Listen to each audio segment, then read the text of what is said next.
Welcome to Riverstone Training's YouTube Shorts.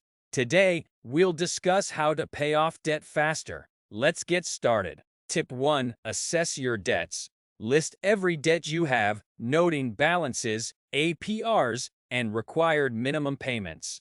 This will help you see your total financial status clearly. Tip 2. Create a budget.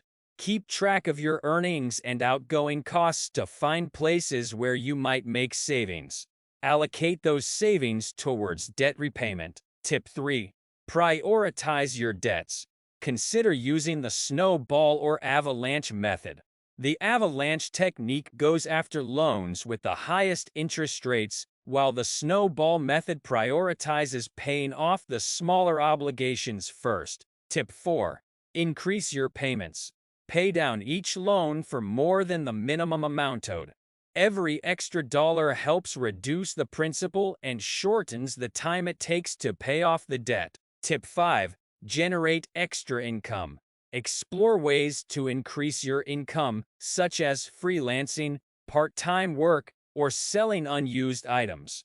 Use that additional money to accelerate your debt repayment. Thanks for watching. Don't forget to subscribe to Riverstone Training for more valuable financial tips. Here's to a debt-free future.